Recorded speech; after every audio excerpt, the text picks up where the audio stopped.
What's going on, everybody? This is Derek J407, and I am here to give you my review of New Japan Pro Wrestling's Wrestle Kingdom 14 event live on January 4th from the Tokyo Dome in Tokyo, Japan. And of course, this was night one of the now two-night Wrestle Kingdom event. Of course, this year, for the first time ever, New Japan decided to split Wrestle Kingdom into two nights, January 4th and January 5th. Two completely different cards, but both connected through many different circumstances, including the double gold dash, where the culmination of this weekend on the January 5th show tomorrow night will crown a double champion. The winner will hold both the IWGP Heavyweight Championship and the Intercontinental Championship. And of course, we now know what that match will be to determine the double champion, because we crowned a new Intercontinental Champion on this show, and the IWGP Heavyweight Champion Kazuchika Okada retained his championship in the main event against Kota Ibushi.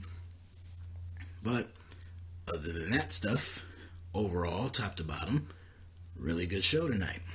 So I don't even really know how I can go back to the very beginning after just processing that main event.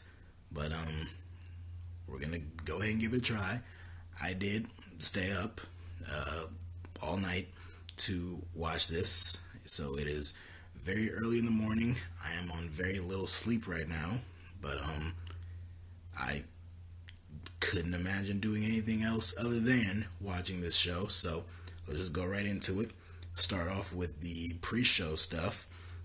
Now, I didn't see the pre-show matches. There were two pre-show matches that aired. I didn't see either one of them.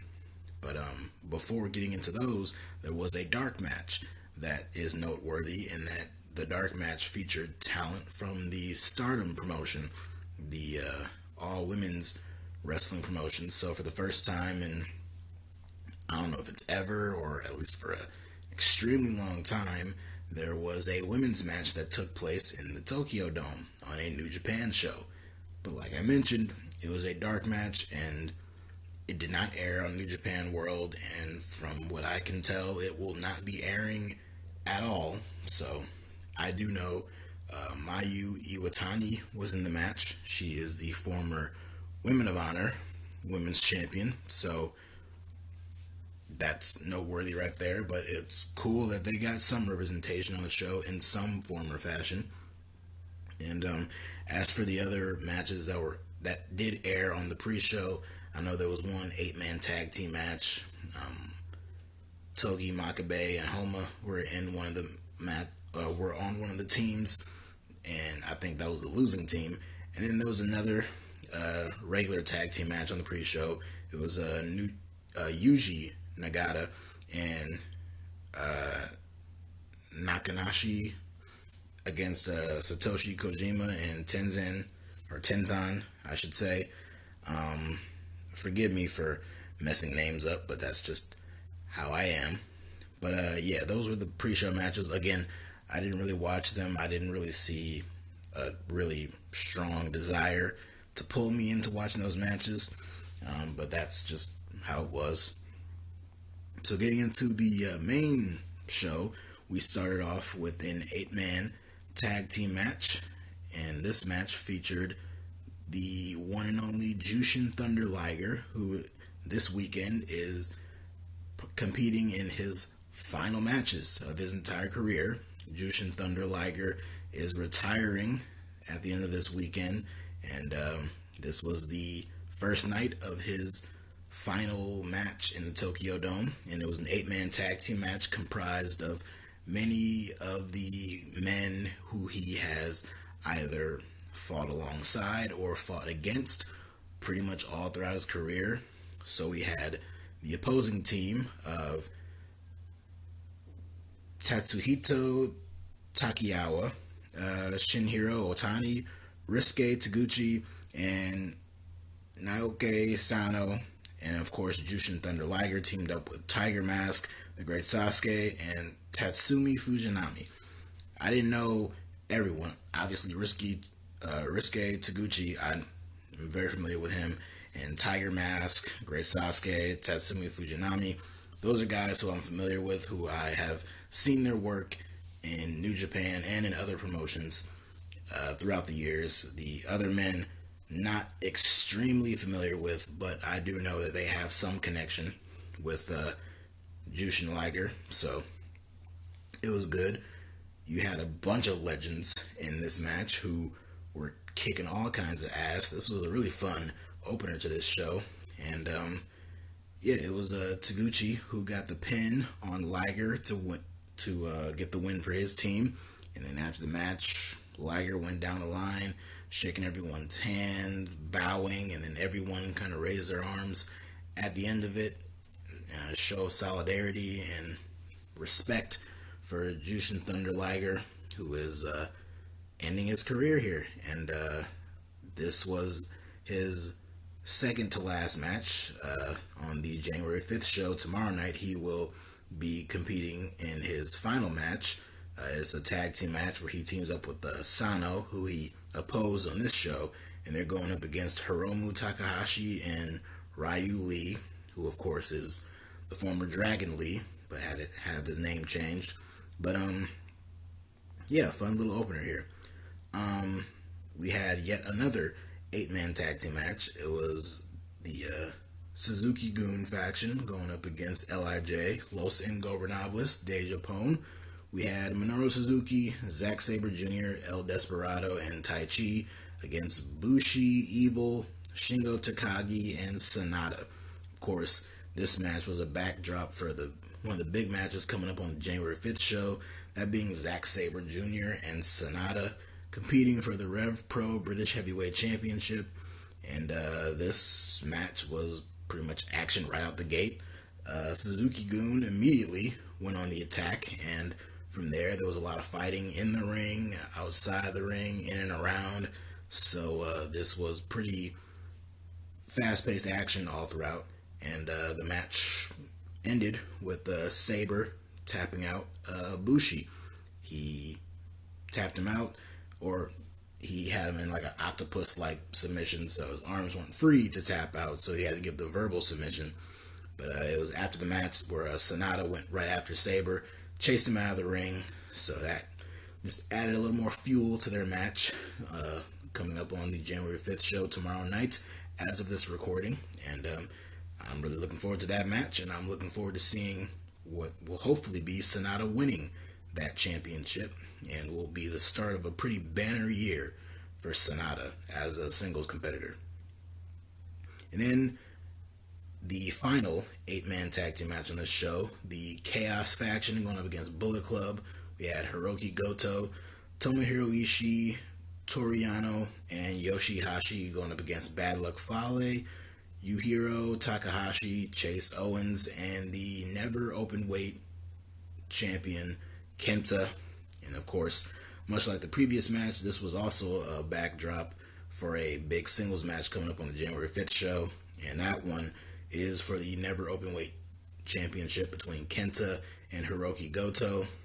A match that I still wish could have hopefully had been Kenta versus Katsuyori Shibata, considering Shibata's presence and influence and involvement in Kenta's heel turn at the end of the G1 climax, and his transferring into the Bullet Club and all that, the interactions that they've had.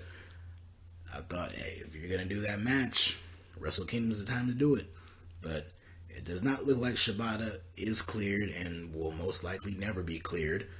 So it was just a little tease, but it did provide great heat for Kenta. And not to discredit Hiroki Goto, I'm a big fan of his. In fact, I love Hiroki Goto. Hiroki Goto has one of the best theme songs in all of wrestling. It's one of the most epic theme songs you could possibly ask for. So I'm a big Hiroki Goto fan. It's funny to me that for the last couple of years at Wrestle Kingdom, he's been involved in a match for the Never Openweight Championship. So it's like the fourth or fifth year in a row he's competing for that title. He's either competing for or defending it. So I just I find that funny. But yeah. So but this match, it was okay. It had a little funny start. Yano, he was telling his teammates that he was going to start it off, and he turned around and saw that he'd be starting against Bad Luck Fale, and he screamed. He tried to tag out, but no one was tagging out to him, so he carried on. But he was outmatched and outgunned and all that kind of stuff. But then from there, the match was just a regular, standard 8-man tag team match, fine for what it was.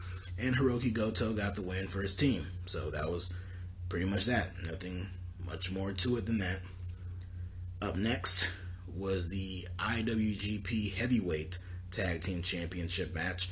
The Gorillas of Destiny, representing the Bullet Club, Tama Tonga and Tangaloa, defending against Finjuice. That being David Finlay and Juice Robinson, the winners of the World Tag League in 2019, earning their right to get this match and get a shot at the tag team titles on this show, Wrestle Kingdom. So, going into this match, I don't think anyone gave Finlay or Juice Robinson a chance in hell of walking out of here with those tag team titles. I think it was pretty much set in stone that this was just going to be something to do for the Gorillas of Destiny, defending their titles on this show in a match against two guys who aren't even really a team.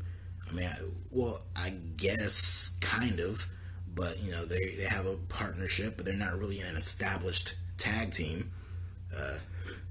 But you just thought, okay, it's just going to be a situation where they're big baby faces. The fans love them. They'll get the sympathy, but in the end, the Tongans will win, retain their titles, look badass, and that'll be the end of it. That's not what happened here. This was a really good tag team match, for which was never going to be in any doubt.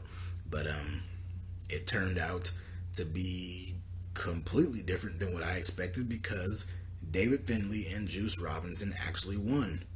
So Juice Robinson, he was throwing out those punches, his left hand to God move, and he hit one on Gato, who was on the outside, providing interference. He hit that punch on Gato, knocked him the hell out. He hit the punch again on Tangaloa, and then he hit pump friction on Tama Tonga. David Finlay hit like a blockbuster bulldog type move on Tama Tonga and got the shock win. I was looking up and down my timeline. Not a whole lot of people were tweeting about this show, at least for me, but quite a bit, and which shocked me. But everyone going down were all surprised to see David Finlay get the win and win the titles for himself and Juice Robinson. Juice Robinson, who I thought, okay, well, he'd lose this match and he'd win the match that he's going to be in the next night, which is he will challenge the winner of the United States Championship match, and he will get a U.S. title match. And I figured, okay, he could lose here and then win then. But now, he won here, so that's kind of throwing that up in the air. But I'll get more into that when we get to that point, which is right up next. The United States Championship match on this show, a Texas death match. That's right, a Texas death match took place in Japan. That's what happened here. It was Lance Archer, the U.S. champion, defending against Jon Moxley. Of course, Jon Moxley made his New Japan debut last year, ran through in the G1 Climax, and did really well for himself, and put up some really great matches, including one awesome match with Tomohiro Ishii.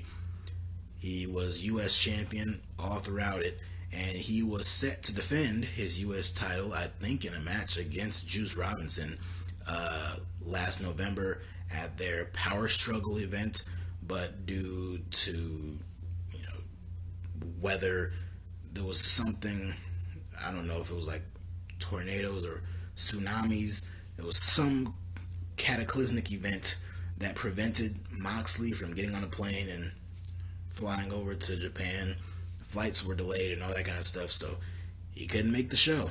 And New Japan has that policy: you can't make the show, you can't defend your title, well then you're stripped of the title. So Jon Moxley was never pinned and never submitted to lose his championship. On that show, he was replaced by Lance Archer to crown a new champion since the title was vacant. Lance Archer won, and that's how we got to this point. Now, of course, Jon Moxley is an AEW talent, but the New Japan stuff is a completely separate thing for him. He has his own deal worked out with New Japan where he can, have matches and be involved in stories and all that kind of stuff, and it's completely separate from AEW. But you didn't really know if this was going to be the end for him or not, which we still don't. Just because he won here does not mean anything, because remember what I said about Juice Robinson earlier, but I'll get to that after this match. But thinking of that mindset of not knowing whether or not this was going to be the last time we would see Jon Moxley in a New Japan ring, that did play a factor in my mindset of what the outcome of this match was going to be, and whether or not he would win the title back or Lance Archer would retain. Safe to say, I think we have a better understanding of where Jon Moxley lies here in New Japan. First of all, this match was really brutal.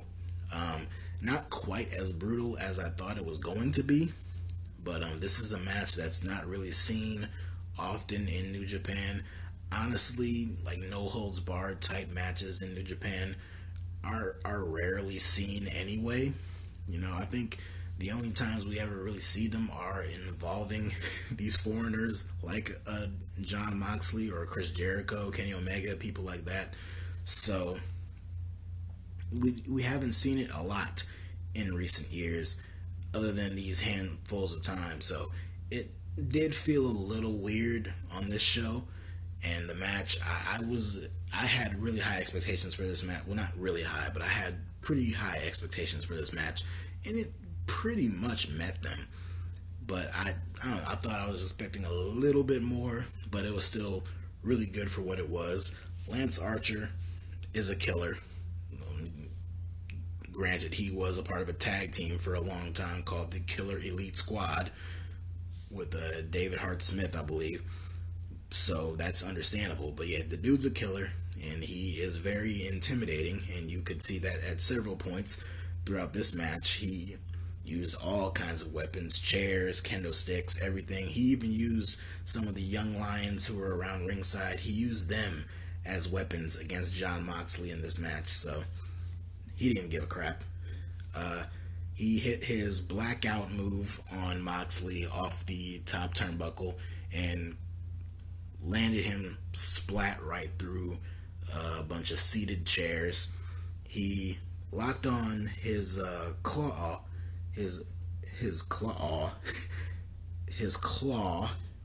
God, it is so early.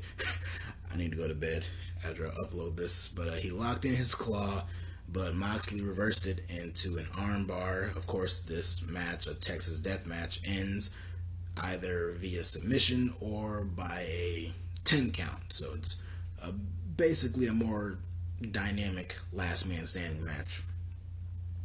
But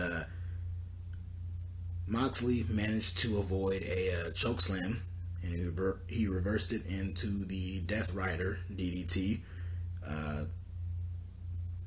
Barely beat the count, did Lance Archer. He barely got back up.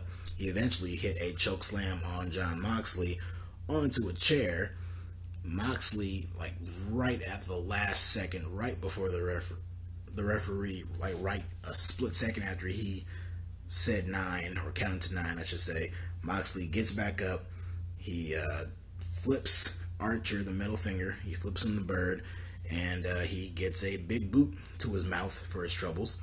And that's when Archer went out and grabbed a plastic bag, a bag that you would get when you're bagging your groceries at Kroger or Walmart or anything like that. He gets a plastic bag and he reapplies his claw, but uses the bag and shoves it right in Moxley's face. He's trying to murder him. Hence why I called him a killer earlier. This dude tried to murder Jon Moxley right before our very eyes. The referee, he saw the life getting sucked out of Moxley. He lifted the arm up twice, and he went for that third time, and Moxley caught himself, so he still had some life left in him. This led to the setup for the finish. Archer went to the outside, set up two tables right next to each other, right on the outside, right next to the ring apron. So now both men are on the apron, hovering over these two tables that are set up. Back and forth moves, trying to get one to go through the table. Archer ends up going for the blackout, but Moxley manages to escape it. He gets back in the ring. He tries to hit a running drop kick to drop kick Archer off the apron to go through the tables. He gets caught with the claw. He goes through the ropes. Both men are standing on the apron. He has him on the claw, but then Moxley ends up breaking out of that, and he hits the Death Rider, crashing off of the ring apron, going right through both tables. Both men went through the tables. I think it was Moxley who got his arm sliced up. So both men are down. Referee's counting. But it is Moxley at very close to the count of 10 who gets to his feet first. You could see Archer try to get up, but he just couldn't. And it was Moxley who won and regained the IWGP United States Championship. And like I said, was a very fun brawl. Didn't last too long. It was short and sweet, to the point. And, well, not short and sweet. It was it was brutal for the little bit that we saw in it, but I enjoyed it. Speaking of matches that I enjoyed, I can't praise this next match enough. This was a terrific match. It was a match that I, like many other people, feared we might have never seen again due to the injury that one half of this match sustained 2 years ago, and that was Hiromu Takahashi. This match was Hiromu Takahashi challenging Will Osprey for the IWGP Jr Heavyweight Championship. It was 2 years ago. It was July 7th at the Cow Palace in one of the New Japan shows in the United States. It was Hiromu Takahashi and Dragon Lee for this very championship, in a match that saw Dragon Lee perform some kind of move that ended up breaking Hiromu's neck. And it was a serious break, to the point where there was high doubt that he would ever wrestle again. Fast forward all these years later, and Hiromu Takahashi is back. He has Daryl and Carol and all the other plush toys that he has. He's back, and he's ready to challenge Will Osprey, who was coming off of a banner year for himself. Has to be the wrestler of the year. If you don't agree with that, you're probably wrong. There's a lot of debate as to who the best wrestler of the year was in 2019, but you can't keep Will Osprey out of that conversation. The dude was tearing it up with everyone he stepped in the ring with, whether it was Okada, whether it was Lance Archer, whether it was Kota Ibushi, Shingo Takagi, who he had what was possibly one of the best matches of the entire year with last year. So you have this story, one of the best wrestlers in the world, of Will Osprey going up against the returning Hiromu Takahashi. The stars aligned for this to be a great match, and that's pretty much exactly what we got here. Osprey was a little aggressive in this match. He was targeting the neck at several points on Hiromu, but that's what you would expect. It was a little heelish at times, but hey, that's a bullseye. It's hard to not go against that. But let me get to this. I don't even know how to really properly call this sequence. It's already been going the rounds. It's in GIF form and all that kind of stuff with people praising it. It's hard to even call, but there was an excellent sequence in this match that saw Will Osprey go for the Sasuke special, and he hit the moonsault out of the ring. He lands on his feet because Hiromu moves, so he lands on his feet. Hiromu tries to hit him with a German suplex. He Germans him. He tosses him over his head. Will Osprey lands on his feet. He charges right at Hiromu. Hiromu sees him and he flips him over again, this time going for a belly to belly suplex. But in doing so, when he flipped him over, Will Osprey kind of just tumbles right into the ring, rolls through, and then finishes his Sasuke special, hits it successfully, and end of sequence. I don't even know, like that. That's one of the best wrestling sequence moves I've. It's hard to even describe it. You have to see it. You literally have to see it. If you did not see this move, if you did not see this match, and you did not see that sequence, you must correct that because that was incredible to see. A lot of other crazy things happened in this match. Several points. Will Ospreay went for the Os Cutter but got blocked several times. He did eventually hit the Os Cutter, but it was only good for a very close near fall. He went for his Hidden Blade move. That was the back elbow, the stiff back elbow that he hit on Kota Ibushi last year in their opening match at Wrestle Kingdom 13. So with Hiromu's neck injury, that was a very prime move to watch out for in this one. But he went for that, but it got ducked. Hiromu ended up hitting him with a pop-up powerbomb, and both men laid out. They get to their feet, and it is eventually Will Ospreay, who, after a bunch of sequences back and forth with himself and Hiromu, he eventually does hit the Hidden Blade, and it looks just as brutal as it did against Kota Ibushi last year. You would think that he knocked this fucker out. But he hits that, he gets him up, goes for the Stormbreaker, but then it's reversed by Hiromu.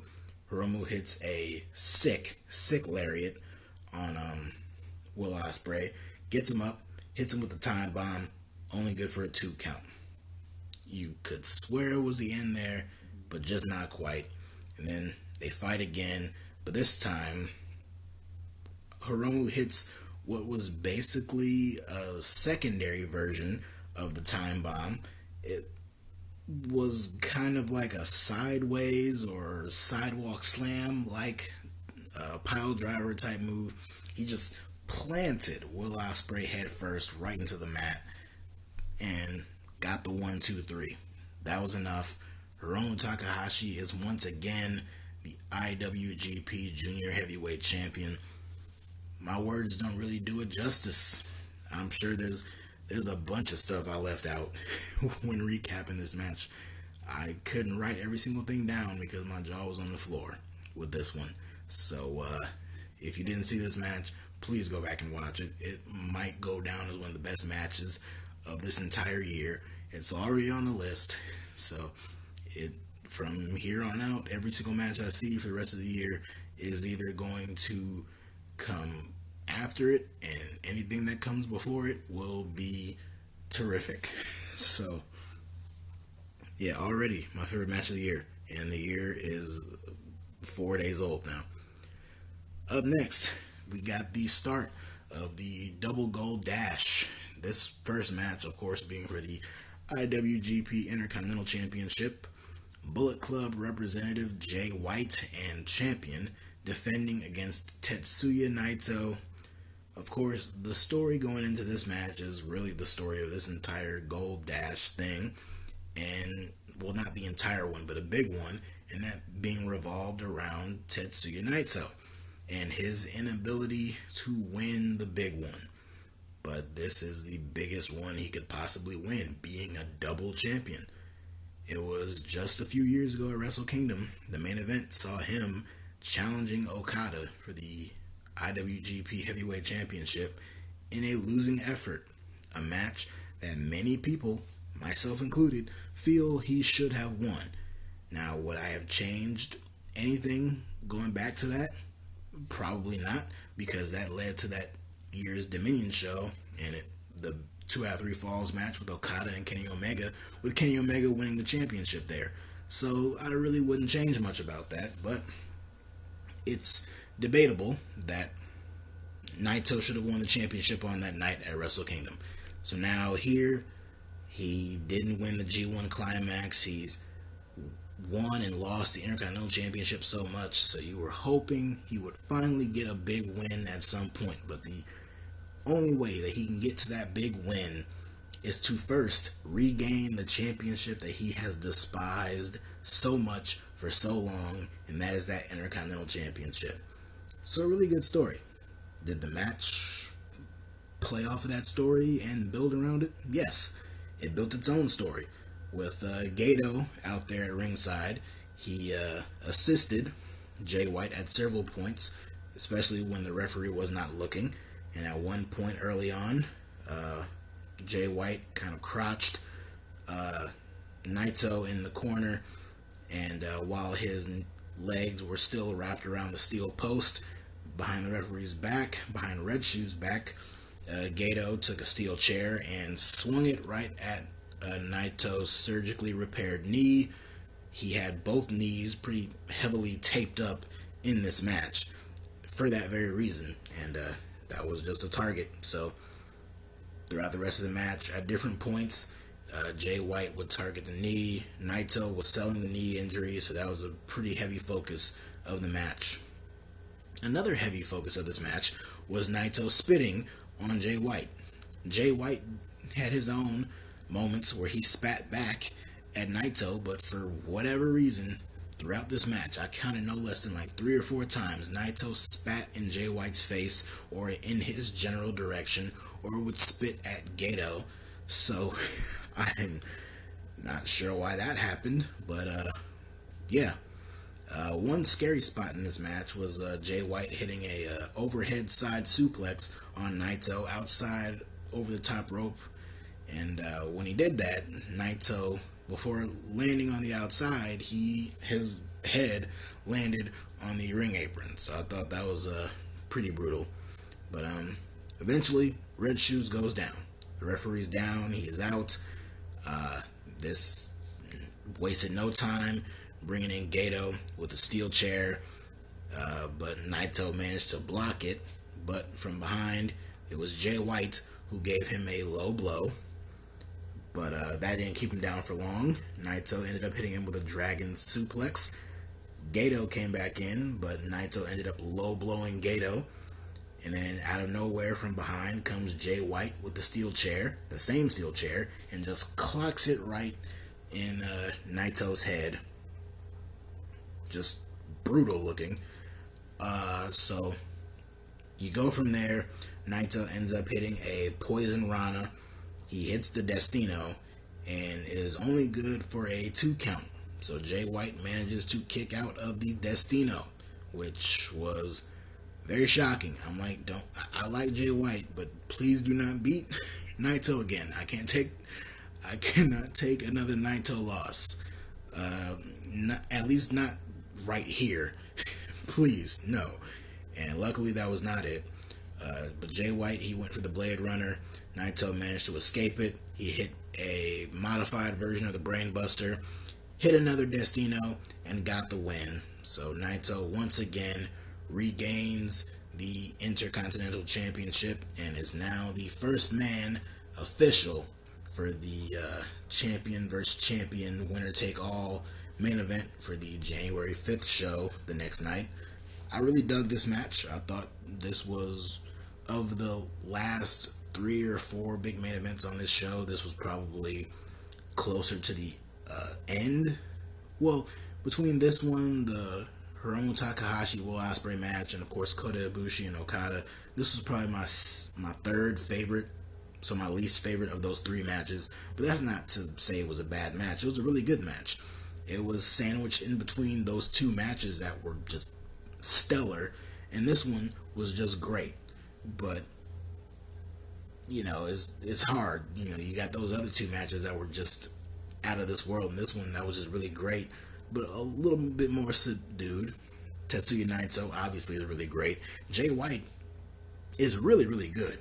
You know, he's very hateable, which he plays that role up very well, but he's also really, really damn good in the ring. So everything played a factor into making this match as great as it was, and I really enjoyed it. But yeah, so Naito gets the big win, and speaking of enjoyment, that comes with this main event. Once again,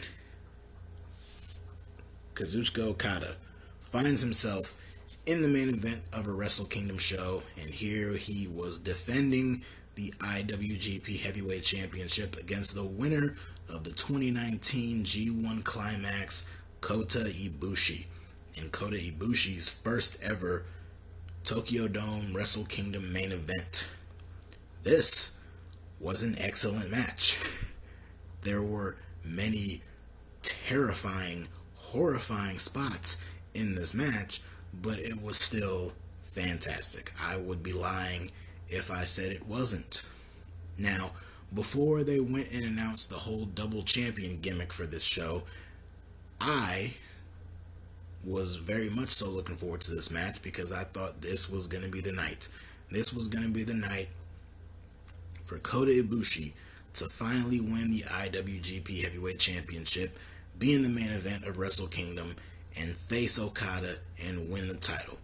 Then they went and announced the double champion thing and included Naito, and I'm like, Kota Ibushi's going to have to wait for his story to be told because Naito has a story that was never finished. It was practically abandoned a couple years ago. So we need to finish that first before we ever get to Ibushi. We can get to Ibushi at some other point. But knowing that, I was still very much so looking forward to this match.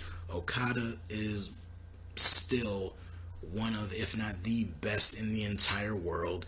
And when you put him in these big match situations in the main event of Wrestle Kingdom, you know he's going to deliver every single time.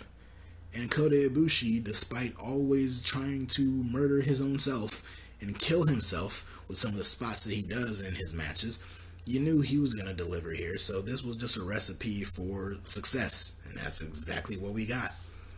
We had a much different Kota Ibushi in this match as the match went on. You know, a lot of crazy stuff happened in the beginning, but there came a certain point where Ibushi flip switched, and he was not the same kind of underdog babyface type, role that he usually is.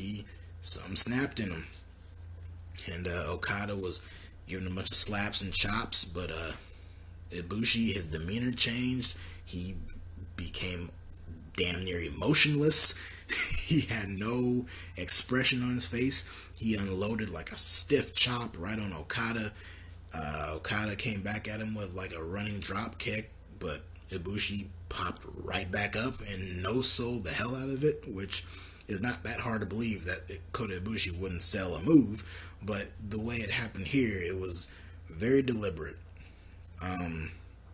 He just started giving Okada a bunch of kicks, very stiff, hard-looking kicks and punches and all that kind of stuff, ignoring the referee. At this point, the fans, there was a slight boos. You heard, there were very audible boos directed at Kota Ibushi, and the commentators even pointed that out. And to my knowledge, this is the first time that I can recall really hearing any boos directed at Kota Ibushi in any regard. So that was very shocking to see. Both men found themselves on the ring apron. Kota Ibushi attempted to do the lawn dart from one side all the way to the other, crashing him head first into the steel post, but Okada managed to escape that and hit the tombstone pile driver right there on the apron. Gets back in the ring, he's laid out, but Ibushi is laid out on the outside. The referee starts to count to 20, and just barely, I mean just barely, right at 19, it was like a split second, maybe even the referee maybe held up the count just a little bit. They were doing that a lot. In fact, they did that a little bit in the Will Osprey Hiromu match. A couple of times it was a little too obvious that they were doing it. So, yeah, that might have been the case here too, but regardless, Ibushi managed to beat the count, so he's back in. Ibushi ended up hitting a deadlift German suplex on Okada. He's in the ring, standing on the middle rope. Meanwhile, Okada is on the outside of the ring on the apron, and he deadlifts Okada over the top rope and just launches him back right into the ring. It looks brutal every time I see someone do that move, and I just always pray that the person receiving it does not break their neck. Well, hopefully Okada did not break his neck here, but it looked pretty brutal. There was a tombstone again from Okada. He goes for the Rainmaker, but when he pulls him back, Ibushi that is, he pulls him back, but Ibushi ends up hitting his own Rainmaker on Okada. Gets him up, goes for the Kamigoye knee, hits him with the Kamigoye, only good for a 2 count. Ibushi goes up top, goes for the Phoenix Splash, but crashes and burns as Okada rolls out of the way. Okada gets him up, hits him with 2 Rainmakers, only good for a 2 count. The sheer look of shock and awe on the face of Okada and the hush and just the disbelief that went over the crowd was very fascinating to see. Okada hits 2 more Rainmakers on Ibushi. He goes for a 3rd one, but Ibushi manages to duck that, hits him with a kick to the side of the head, hits him with a V-trigger, a little shout out to his boy Kenny Omega. Goes for the Bomaye knee, but it gets blocked. Okada gets him up, hits him with another tombstone pile driver, hits him with 1 more Rainmaker, and that's all she wrote for Kota Ibushi. Okada retains the IWGP Heavyweight Championship in what I said, again, was an incredible match. And then after the match, out comes Tetsuya Naito. Both men pose with their championships. They cut promos on each other, all that kind of stuff. And that is the match coming up tomorrow night on January 5th. It is champion versus champion. The winner walks out with both. It is Intercontinental Champion Tetsuya Naito against the IWGP Heavyweight Champion Kazuchika Okada. The loser of this match, and of course the loser of the other match, that being Kota Ibushi and Jay White, they will meet one-on-one in their own separate match, with the implication being that the winner of that one will eventually receive a match against the champion at a later date. I mentioned before there's going to be the British Heavyweight Championship match, Zack Sabre Jr. and Sonata. There will be the U.S. Championship match. We now know Juice Robinson will challenge Jon Moxley in a match that is not guaranteed that Moxley will win. Moxley debuted in New Japan, won the U.S. title from Juice Robinson, but Juice Robinson is the one who beat Jon Moxley in the G1 Climax and prevented him from going to the finals, pretty much. So it's up in the air there. And of course, one of the big matches that's going to be happening this entire weekend, Chris Jericho is back in New Japan, and he will be going up against Hiroshi Tanahashi in a match now with AEW implications, in that if Tanahashi beats Jericho, the invitation is there for Tanahashi to challenge Jericho for the AEW World Championship at some point in the future. So a big night coming up tomorrow. I don't know if I'll be going as hard on my review of the January 5th show as I did with this one, but hey, if it's as good as this show was, I just might do it. So that's about it here. I will see all of you for the January 5th show, and until then, check you later.